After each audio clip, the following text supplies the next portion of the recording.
Hmm, something's wrong with the Hangout. Let's see if we got it working now. Can you hear me okay, Edson? Yeah, it's normal. Okay, I couldn't get it to work a second ago. All right, I'll tell you what. Let me just do a quick introduction and then we'll get started while we're waiting for some others to join us. Let me get my name on the board. And okay, this is a little bit slow today. There we go. My name's John Eric. I'm your verbally teacher for this hour.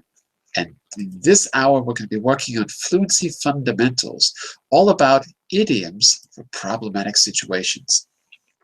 It's important because idioms are things, figures of speech, expressions, special words that you don't necessarily see in the dictionary. They're things that we say, and you just sort of have to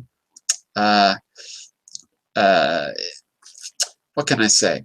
They can't really be studied. You have to sort of learn them by listening, lots and lots of listening and lots of reading. They don't come from textbooks usually. So they're things that we say in everyday language. And today, it's ways to describe problems and different aspects of a problem that we'll be talking about. So all that and more coming up. But first, as I said, I'm John Eric, your verbally teacher for this hour. I'm an American teacher from New York, hanging out from Lisbon, Portugal today to bring you this class. By the way, if you click on the link in the Vergling chat window, or you click in my name anywhere on the Vergling website, you go here, you can see this funny little movie.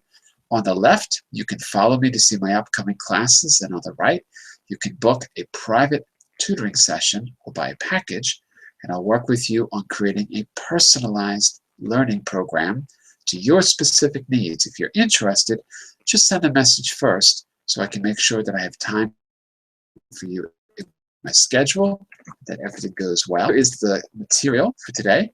I'm going to put it in the chat window if you want to review it or open it in your computer. And I'll do that right now. There you go. And I think we're going to get started. For those of you watching, come on in. We got plenty of space. Idioms for problematic situations. Here's the plan. We're going to learn actually 4 sets of idioms. So we're going to get exposed to lots and lots of new language today.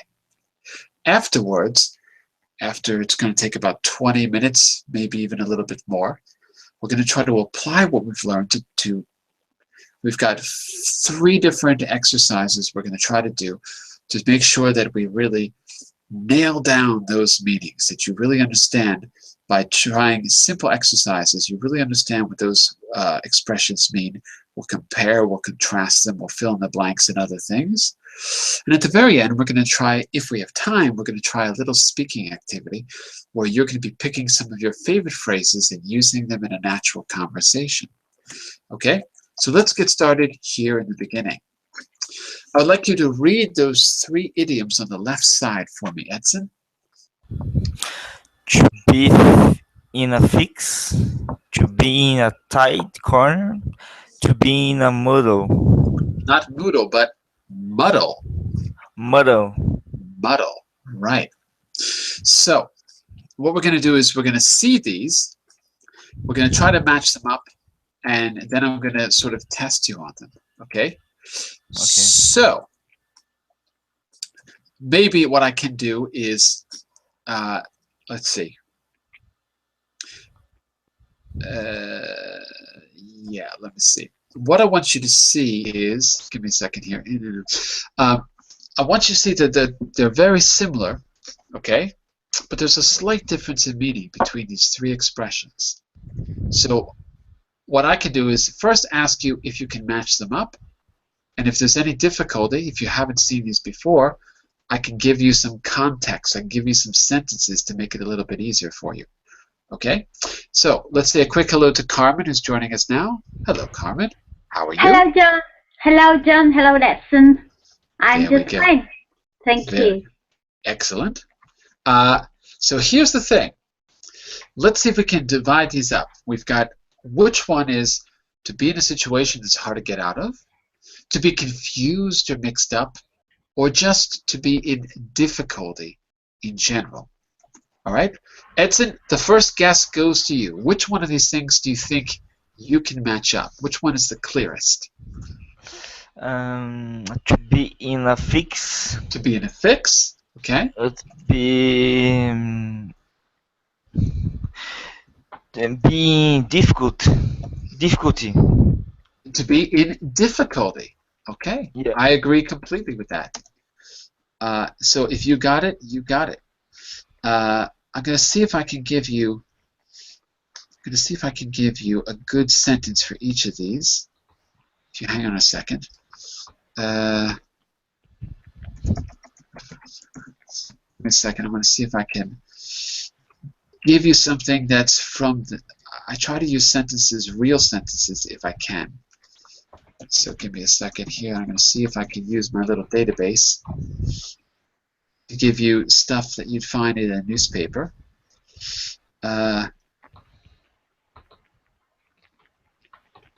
Wow.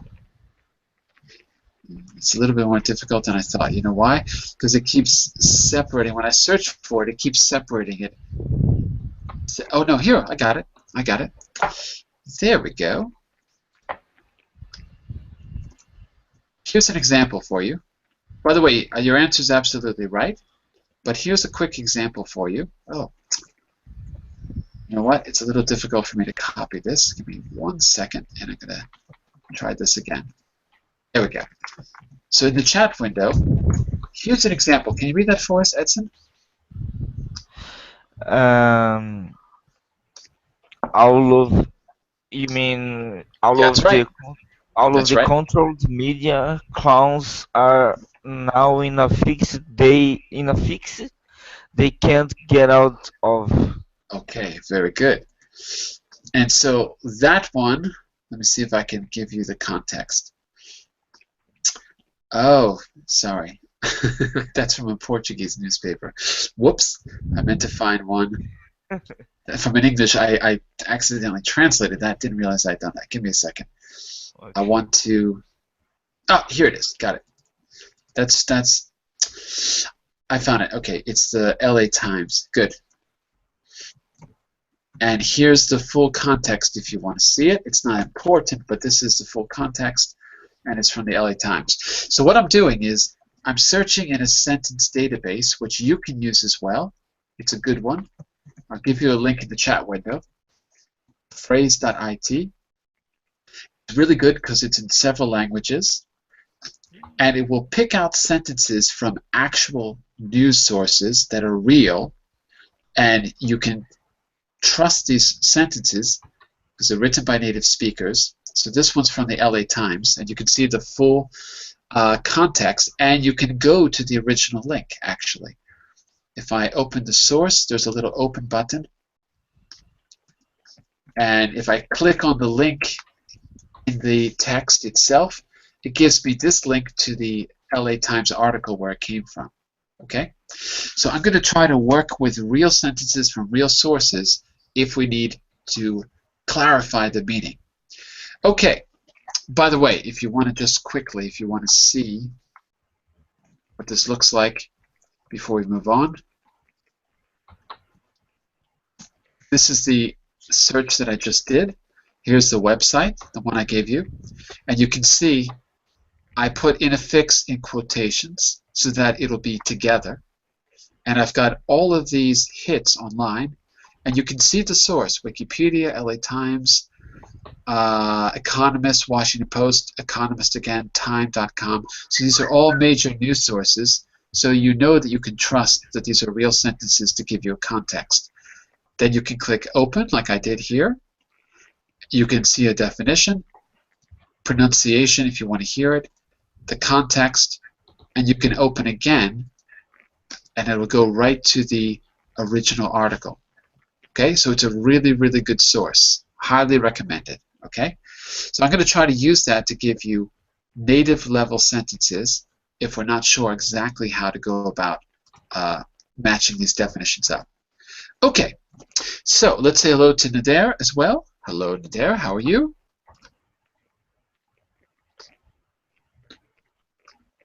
Semi? Oh, maybe your microphone isn't working. Is your mic working?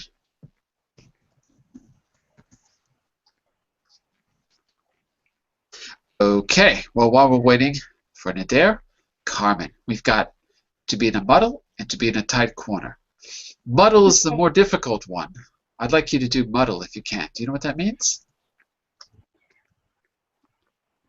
Sorry, I just wanted to point that Nader never uses a mic, so perhaps he has got some problems. But he always writes instead of talking on the phone, on the microphone. Oh, really? Okay. No problem. So, Nader, you can write in the chat window for your answers. Okay, no problem. So, Carmen, let's go with to be in a muddle. That's the more difficult one. Which definition do you think is best of the remaining definitions? Okay, we've already been through to be in a fix. So, to be in a tight corner, let's say to be in a situation that is hard to get out of. To be in a tight corner is to be in a situation that is hard to get out of. I agree. And let's take a look at in a muddle, because that one's more difficult. And I'll see if I can give you a good native sentence for that. Give me a second. Okay, here's one. This is from a UK newspaper, The Telegraph. Give me a second, and I'm going to put the whole thing in there for you to see. Let's see. The king contentions, draw fairness to the. Okay, this one is from the world of football. Hopefully this is one you can relate to. Take a quick look.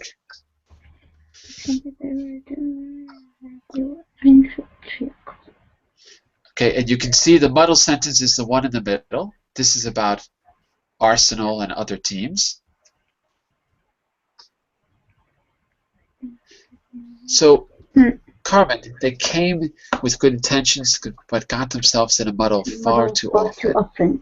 A draw. So what do you think happened to the team based on this sentence? Especially because it says a draw in fairness suited both.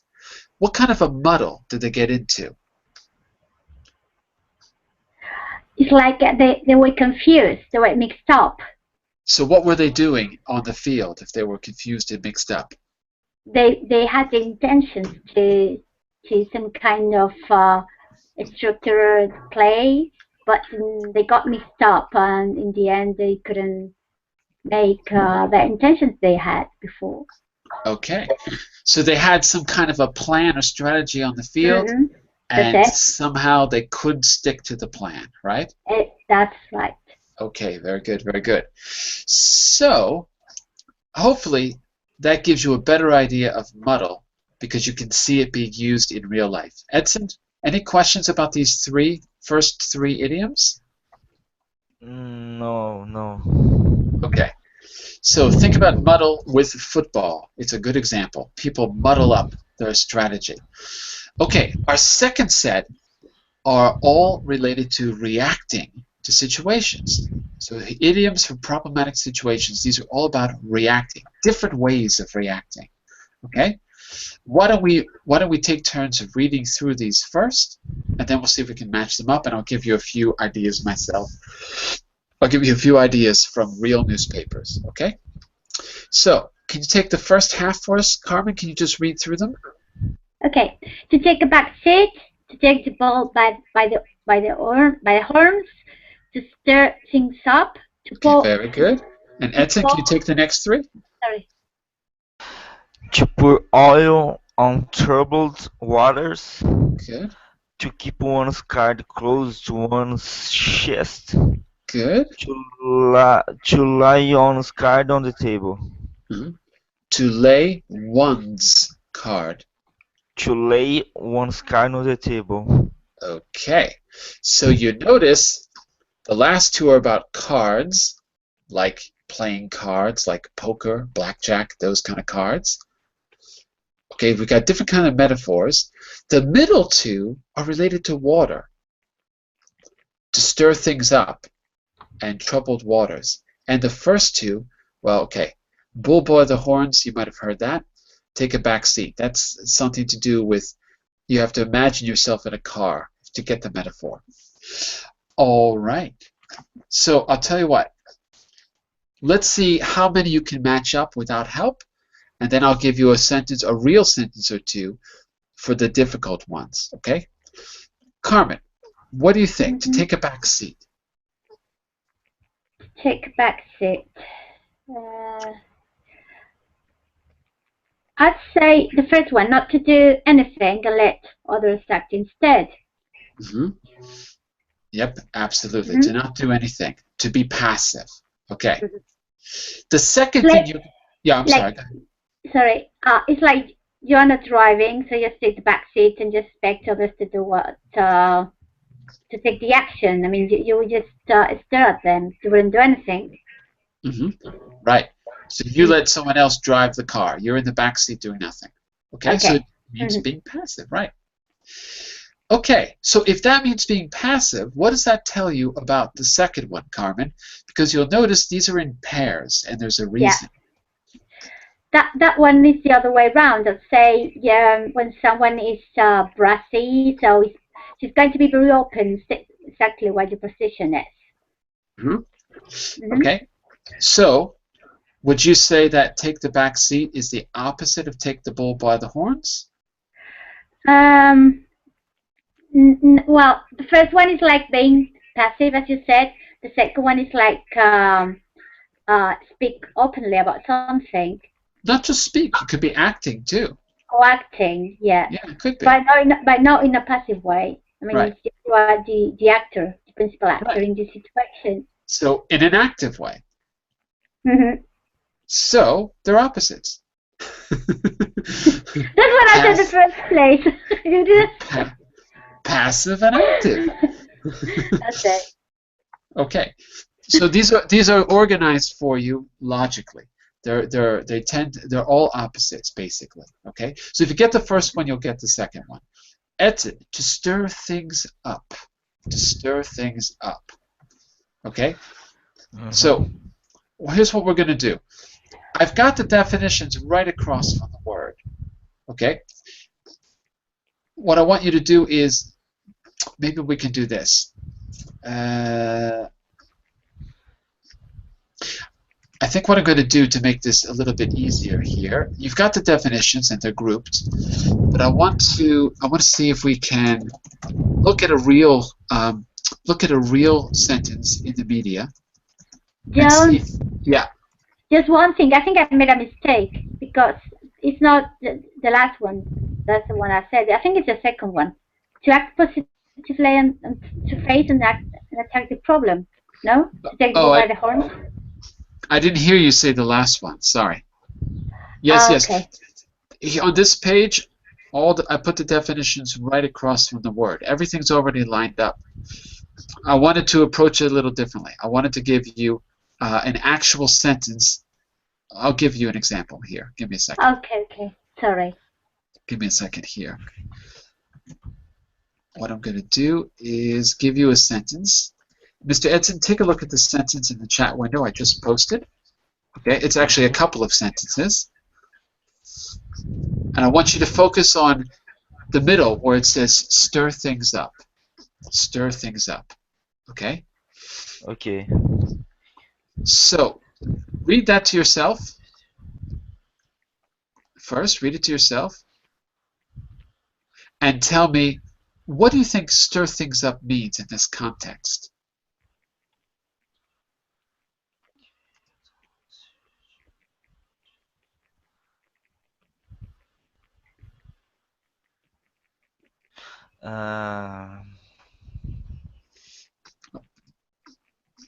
This is a real news article about a criminal. If you want to see the original article, it's here. So why do you think he says, I don't want to stir things up in this little blurb? Why do you think he says, I don't want to stir things up? Do or say things that make you matters worse? Absolutely. The definition's right across. Why do you think the man says, I don't want to stir things up too much. Now I'm on a suspended sentence. Because, as you mentioned, he was not guilty, but if they are discussing that he's gonna make much better. I don't know, just to get the situation better. No, get the situation worse. Right, exactly. If he says anything or does anything, his sentence from the court could be worse.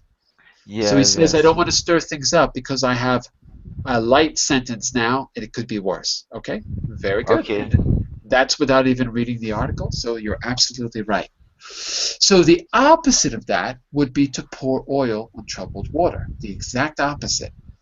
Stir things up, right? Mhm. Things that calm the situation down. Whoops, hang on just a second. Did I make a mistake here? Oh, wait. No, I didn't. Wait. Sorry, these are not lined up properly. Oh, sorry, I thought I lined them up. To do or say things that make matters worse. Sorry. So, pour trouble. Yeah, sorry, these are not lined up. I thought they were. Sorry about that. That's why let me take that back. To pour oil on troubled waters. Edson, what's the matching definition? If you got the first one, how would you match the definition to pour oil on troubled waters? Let's say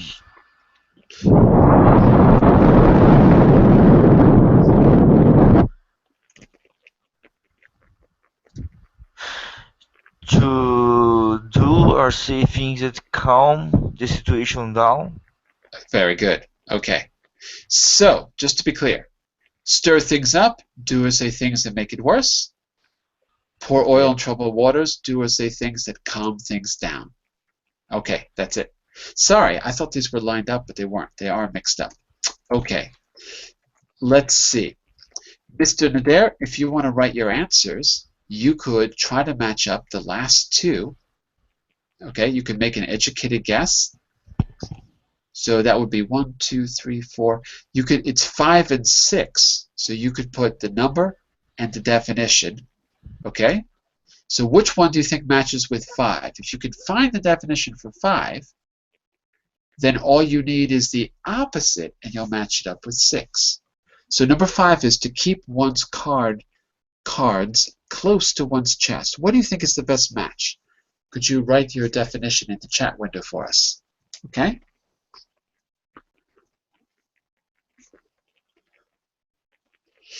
To keep one's cards close to the chest, hold back information. Very good. I completely agree with you. And so that would mean lay one's cards on the table has got to be the opposite. Be very open. Very good. Be very open. Okay, very good. Let's see if we can just quickly see an example of cards close to the chest. Cards close to.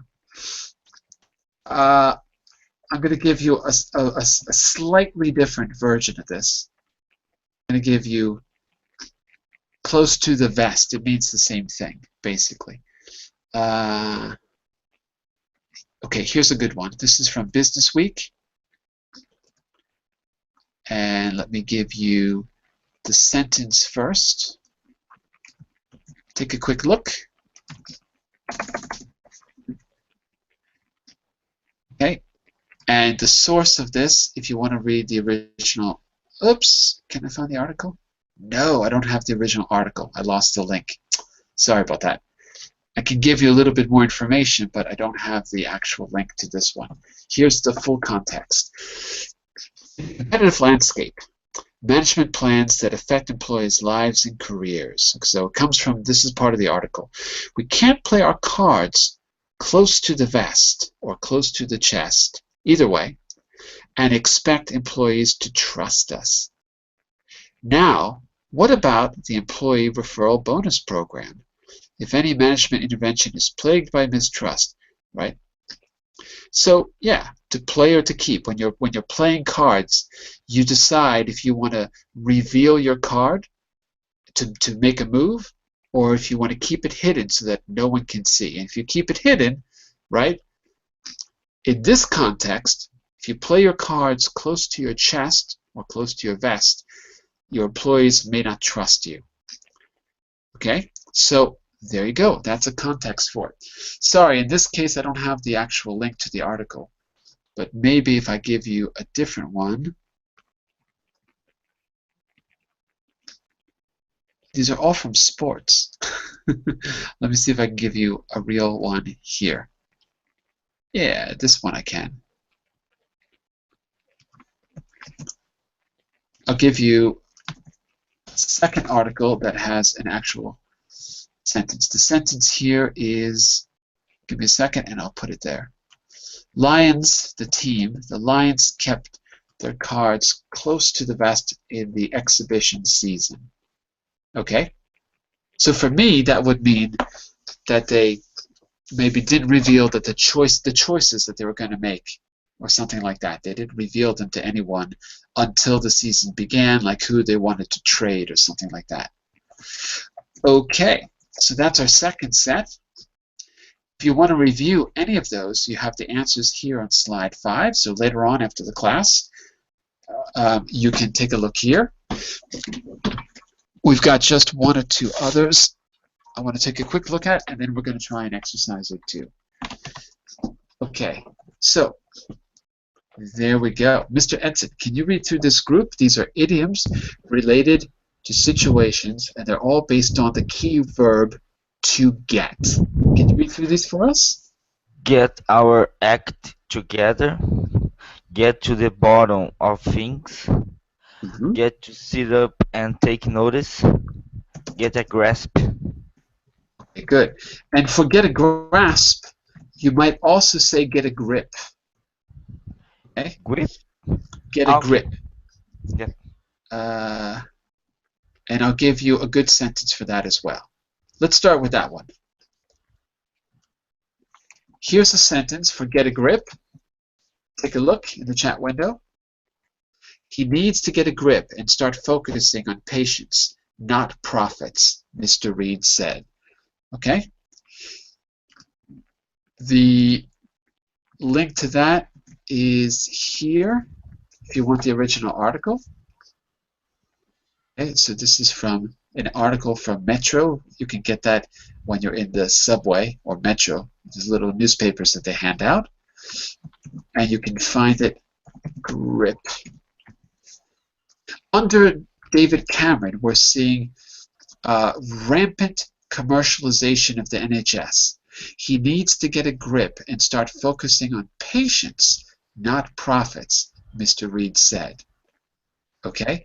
Carmen, what do you think he's saying about David Cameron in this sentence? I'll put the full quote there for you here in the chat window. Okay. Yeah, and you can just match up the definition if you want. You can explain it or just match up the definition. Either way. Did you post it? In the Verbling chat window. Do you see it? I posted it. Oh, sorry, yeah. The David Cameron, we are seeing a rampant commercial. Get a grip and start focusing. He needs to get a grip. He needs to get a grip. To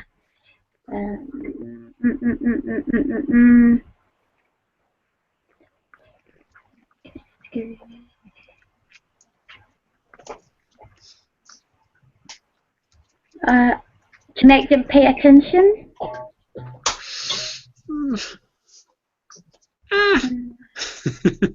My definition here isn't as good as it should be. Maybe because I'm using grip instead of grasp. Let's come back to that in a second.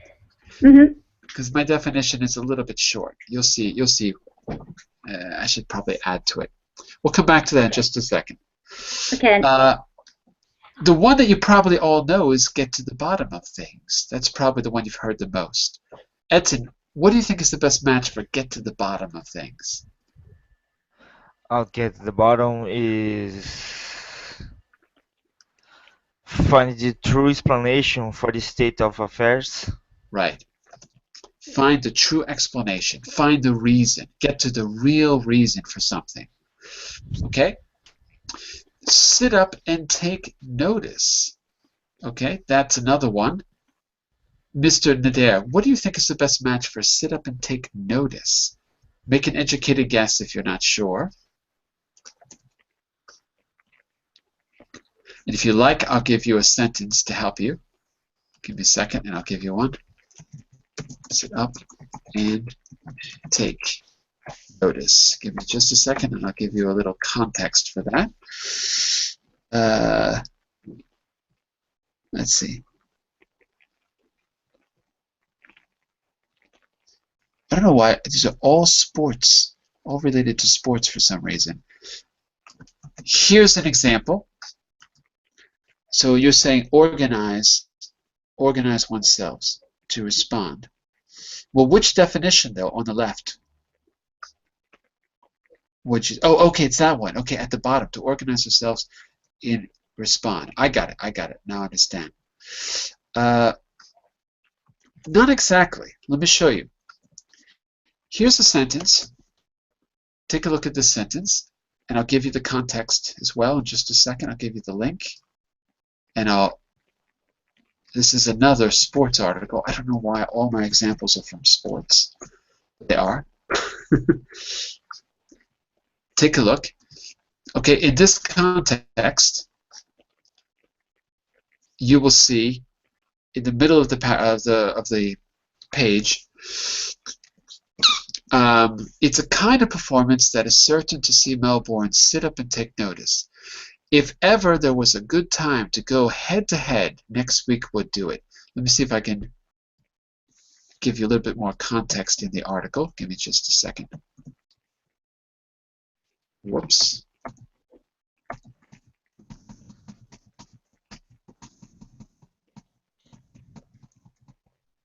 Okay. Actually, at the bottom, it's at the bottom of the. Ooh, wait. Where's get up and take notice? You know what? I think the problem with my examples, sit up and take notice. It's the last paragraph. In the paragraph before, they talk about the performance of the game. They ran in 5 times in a brilliant opening half, and until last week when they gave up a 14-point lead, they held on to secure victories. It's the kind of performance that is certain to see Melbourne sit up and take notice. Okay, so that's the full context of the sentence. Okay, and the answer, as you said, is to pay attention. Exactly, to pay attention. So, how does that change your idea, Carmen, of get a grasp? Maybe instead of using grip, I can actually use grasp. Then, grip. Yeah, what do you think? To grasp is to understand something that I know. Exactly, right. Mm-hmm. Exactly. So, if I give you a sentence like this, how about this one? Take a look at this sentence, Carmen. Okay, I can't seem to get a grasp of my thoughts and turn them around for the better. It's like I cannot understand my thoughts. Yeah, I can't understand myself in this case. Mm-hmm. Right. Okay. And if you want to see that, that's a psychology article right here. If you want to see the original context. Mm-hmm. If you want, you can open that up. And so understand is the best match. This is a person describing a problem, right? It's uncontrollable. I can't seem to get a grasp of my thoughts and turn them around for the better. I'm so lost and confused, blah, blah, blah, blah, blah, right? So this is a person describing a psychological state. In fact, it's a person describing schizophrenia. Can we use take a grip to mean control? Not take a grip, but get a grip. We can use get a grip, which means to control yourself or control your emotions, right? Or to control a situation, to get a grip. Exactly. Yep, that's exactly right. That's how you'd use it. Okay, so let's see. I've got one more. Yeah. Here, we're going to see if we can put back the key phrase into the sentence. These are all about changes and stages in a situation. A situation can unfold in many ways. There's different steps or different stages in it. Okay, so here you're going to use your educated guess to put it back into the right place. The first one we can do together. Look at the first sentence. Blank for us, better days are ahead. Blank for us, better days are ahead.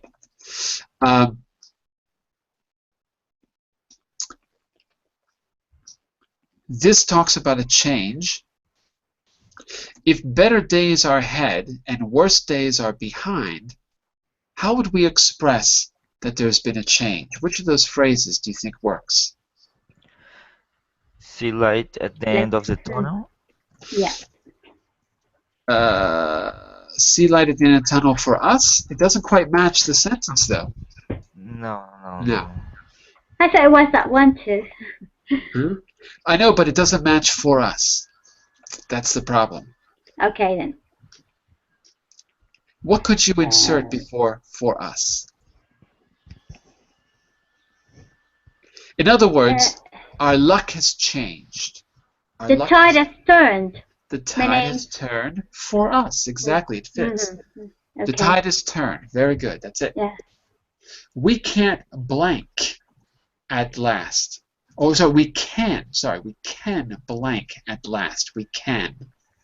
This means something about having hope, right? Finally, we feel hope.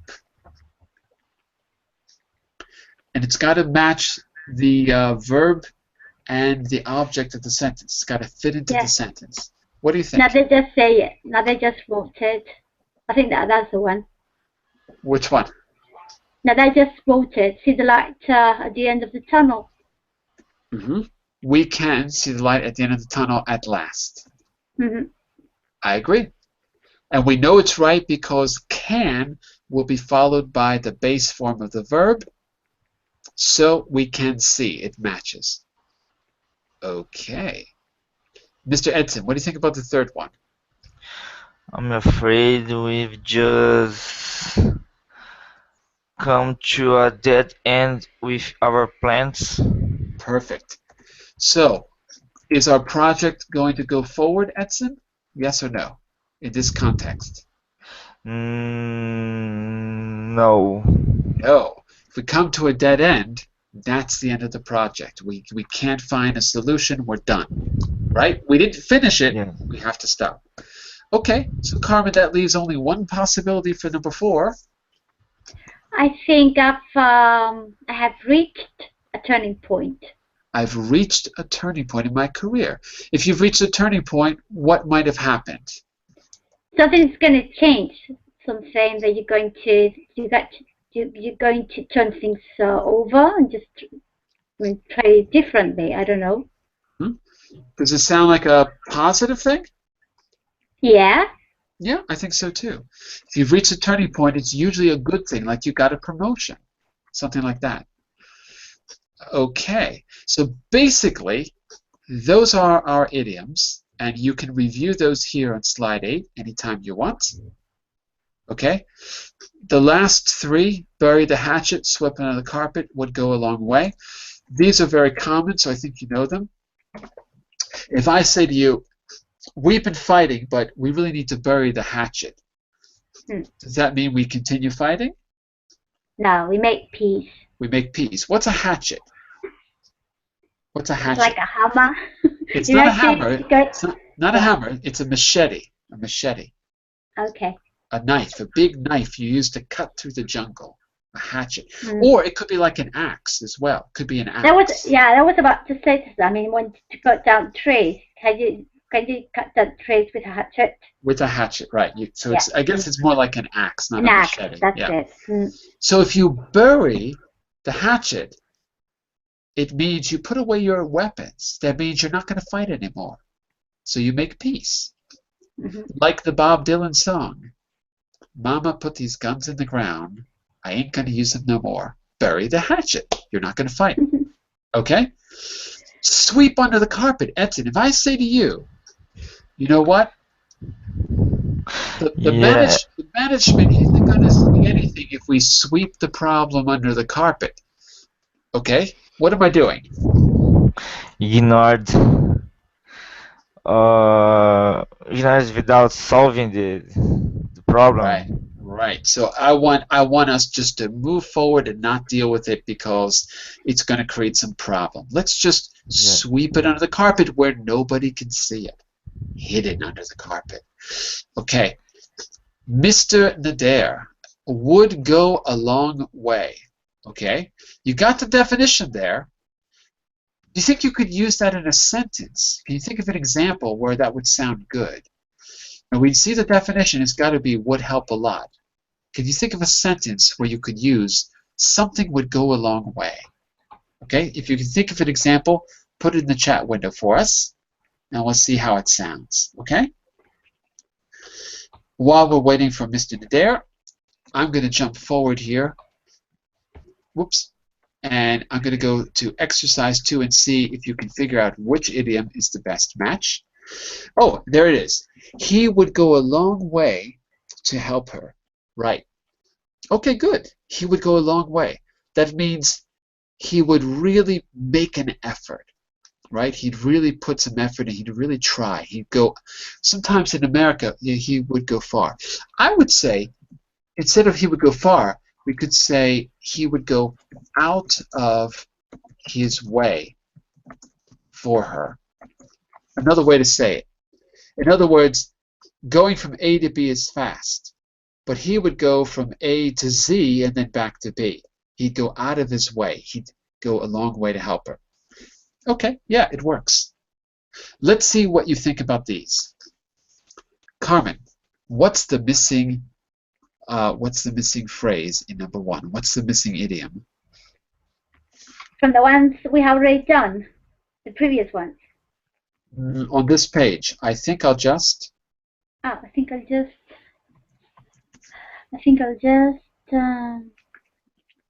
Let's go with sorting matter style. But do I have to use any of the idioms we've done before, the previous ones, or yeah, I just have to try to find a new one? No, not a new one. It could be any of the ones we did until now.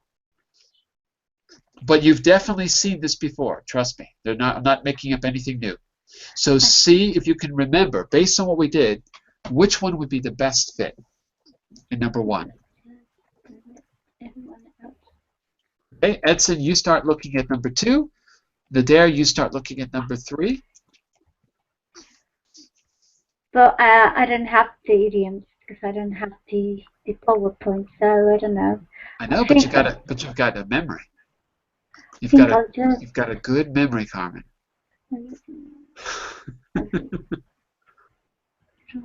Sorting matters out. I am so sorry, John. Cannot call them. Oh no, Carmen. Oh, I'm so sorry. Oh no! But you can open the slide if you want to review. The link's at the very top of the chat window if you want to review it. Because I think that I had opened it. I can't find it. Okay, give me just one sec. Can you go to number 2 and then come back to number 1? We'll come back to you. Edson, what do you think about number 2? What's the best match? Or what's the best idiom? Of all the ones we've used so far, what would you put for number 2? No, please don't say anything. You will only get it worse, you will only stir the things. Stir things. Stir things. Stir things. You're missing a word. Stir things. What's the preposition? Up. Very good. That's it. You'll only stir things up. Very good. That's it. 100% right. Mr. Nader on number 3 says, it's been a long, hard struggle, but I think we can see the light at the end of the tunnel. In other words, we have hope. Okay. Carmen, what do you think for number 1? Yeah, I think I'll just take a back seat and let everyone else get on with sorting matters out. That's it. You got it. I'll just take a back seat. You do all the work. Okay, Carmen, You're number 4. Edson, you're number 5. And Nadir, you're number 6. To get to, try to get.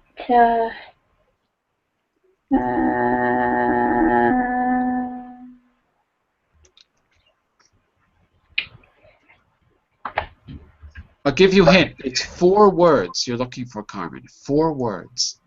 It is idiom. Let's try the best to get to.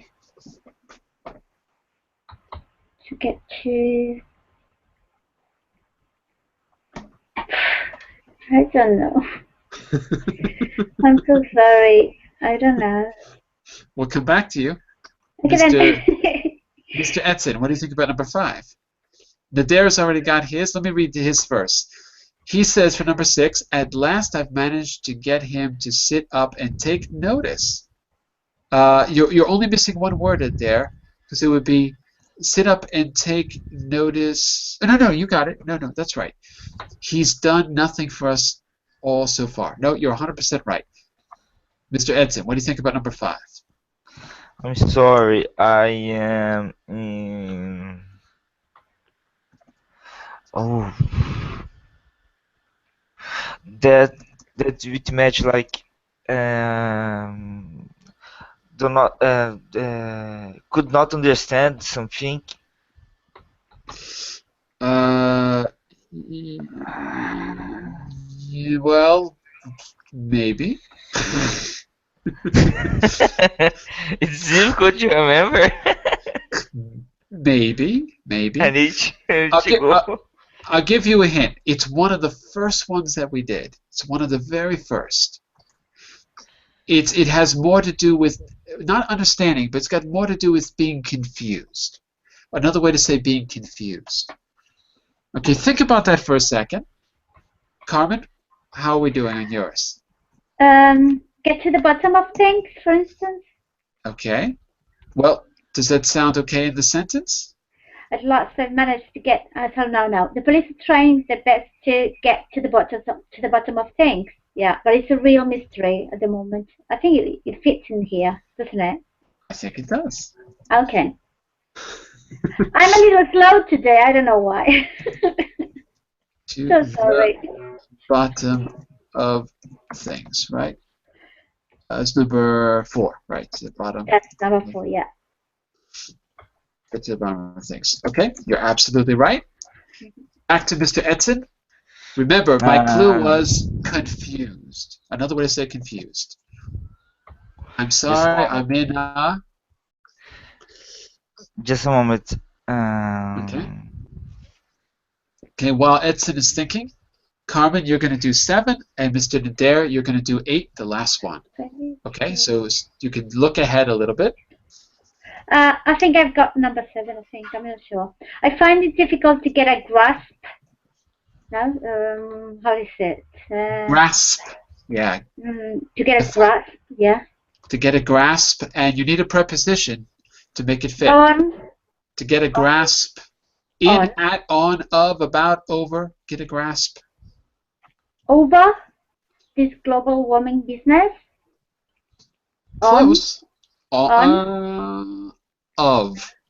Of. Okay then. I find it difficult to get a grasp of this global warming business, don't you? Okay. So it's to get a grasp of. Okay, that's it. To get a grasp of. Okay. And Nadir, if you can, put number 8 in the chat window for us. Now I got it. What do you have for us? I'm sorry, I am in a muddle. Good. Will you Very explain good. that again? Very good. In a muddle. So I am confused. I'm in a muddle. You can picture this in your mind for a second. Yeah. A muddle. I don't know what a muddle looks like. Okay. But I know what a puddle looks like. And here's what a puddle looks like, Edson. Let's take a look. This is a puddle. I'm going to make it bigger for you. It's like there. Can you see the kid in the puddle? And you know what mud is, right? How do you say mud in Portuguese? It's like Do a you know? poça. No, that's puddle. Pulsa is like a hole or puddle if it's filled with water. But mud is what in Portuguese? Lama? Lana? I forgot how to say Yeah, lama. Okay? yeah, lama. So to make this easy to remember, you just put mud together with puddle and you get muddle. If you're Mm. in a muddy puddle, imagine you're inside and you can't see out. You're confused. You can't see out because it's a little bit dark. So that's what I would do. I'd visualize it. I A muddle is like a muddy puddle. I remember now when I was in Boston Yeah? some months ago, and then I was walking the street. Some two girls who were walking, not with me, but just were walking Mm-hmm. in front of me, and then I visualized that puddle, but I didn't know the words exactly to say about that to the girls, but they said the oh, it's a puddle, it's like a puddle. Then I went to I tried to look to look in the dictionary to see the meaning of the puddle and the meaning of the word. There you go. So remember that puddle in Boston, right? Yeah. And connect it to muddle, and you'll never forget it. Imagine you fell down into a puddle that's filled with mud, and you're confused. You can't see. You don't know how to get out. You're confused, right? So I Yeah. think if you can create an image for these words and review it once in a while, it really helps you to recall them later. Try to connect it to something visual. And Mr. Nader is asking, can we say number 5, I'm sorry I'm in the dark, right? I'm sorry I'm in the dark. Could you explain that? I would say, yeah, you could say that. Yeah, I'm in the dark. It means it's not the same as I'm in a muddle, but it works. I'm in the dark means I don't have any information. For in the dark, you've got a really good visual for in the dark. Just picture a black hole in outer space.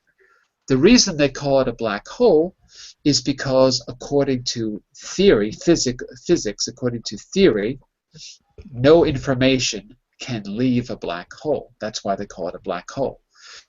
And they use the word information, right? In intelligence, like spying, you can also have a black hole.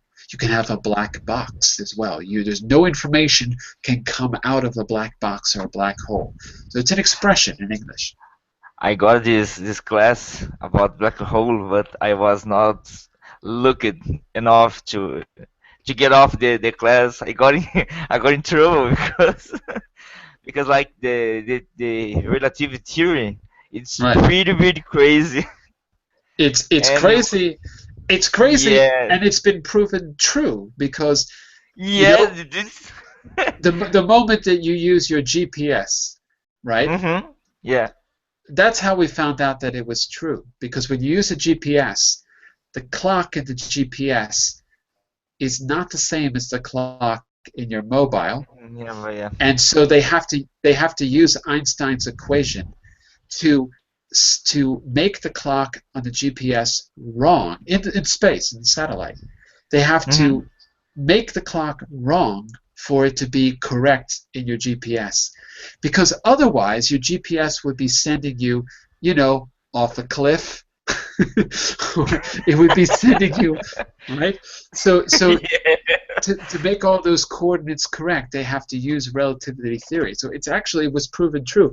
The moment we put satellites in space, they move at a slightly different time than we do, right?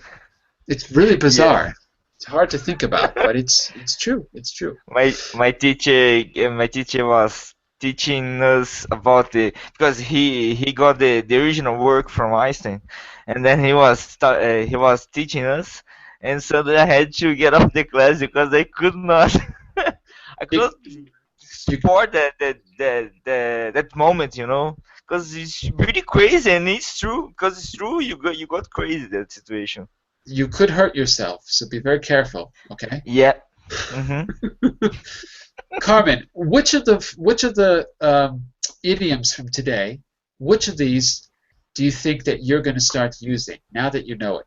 Some of these you knew before. Which of the idioms from today do you think you can put into use? Well, get a grasp. That one I really knew that. And but take a back seat, for instance, you can use it on Get daily basis, for instance, or take the bull by the horns. Most of them. Yeah, you can use them all. Which ones are you going to use? Which one? So you want to use get a grasp, right? Why that one? Is there a situation that do you need to tell someone to get a grasp?